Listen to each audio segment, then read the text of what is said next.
నాకు చూపించిరి ఎట్లా తీసుకొచ్చిరి అట్లా చూపించిరి ఏం చెప్పలేను అయ్యా నా పిల్లలు చూస్తారట నా అయ్యని ఎట్లా తీసుకొచ్చిరి అట్లా చూపించిరి నాకు ముఖం చూపించాలి అయ్యా నా ఎద్దాచుని మనిషిని తీసుకొచ్చి ఆగం చేసిరు అయ్యో నా అయ్యా నా మంచి నాకు కావాలి అయ్యో నా అయ్యా అయ్యో అన్నయ్య ఇంటి దగ్గర గొడవైంది సార్. గొడవ అయితే ఒక అతను ఉడ్లాయన వచ్చాడు.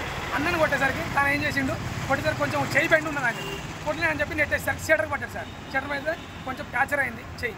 అతను ఏం చేసిండు, ఇక నా ఇంటికి వచ్చింది కదా నన్ను కొట్టిండు, నా మీద కేసు ఏముంది అని సప్పకండుకుని ఎక్కడో అక్కడ అయ్యేసరికి ఎఫ్ఐఆర్ బుక్ చేసేదాకా మాకు తెలియదు సార్. తీసుకెళ్ళిర్రు, కొట్టిరంట. దేవుడు సార్ కానిస్టేబుల్ వాళ్ళు కొట్టిరట. అక్కడ కొట్టి ఎస్ఐ వాళ్ళు కూడా అన్యాయంగా గుంజుకపోయి అటు ఇటు కుదిర్చి మొబైల్ గుంజుకోరు సార్. మొబైల్ కూడా ఇంతవరకు ఇవ్వలేదు. చిన్న పిల్లలు సార్ తీసుకుపోయారు. తీసుకొచ్చి ఎఫ్ఐఆర్ బుక్ చేసి కొట్టు తీసుకొచ్చారు సార్. కొట్టు తీసుకొచ్చి మాకు చూపెట్టకుండా బయట నిలబెట్టారు. తర్వాత కానిస్టేబుల్ వాళ్ళకు చూపెట్టి తర్వాత ముల్లారం కానీ అవన్నీ తెంపి బయటది మాకు చూపించిన తర్వాత లోపల తోలారు. మేమేం చేసినా కొట్టారా తీసుకొచ్చి లాయర్తో మాట్లాడుకుందామని వచ్చేసరికి 2 రోజులు అయింది. ఆ పిరికి చారనేటోడు పిరికి నేను ఎన్నడూ గడప దొక్కలేదు కోర్టు గడప.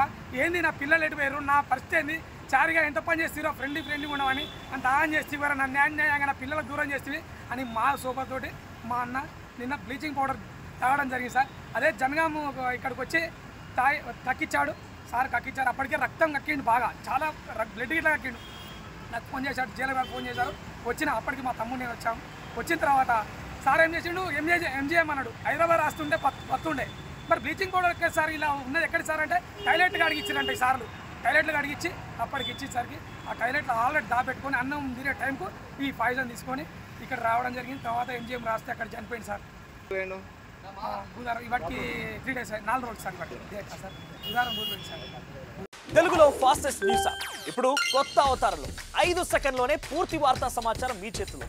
సోషల్ మీడియా ట్రెండ్స్ మీ కళ్ళ ముందుకే live TV and voice search ఆప్షన్స్తో ఇప్పుడే డౌన్లోడ్ చేయండి. యాప్ లింక్ డిస్క్రిప్షన్లో ఉంది.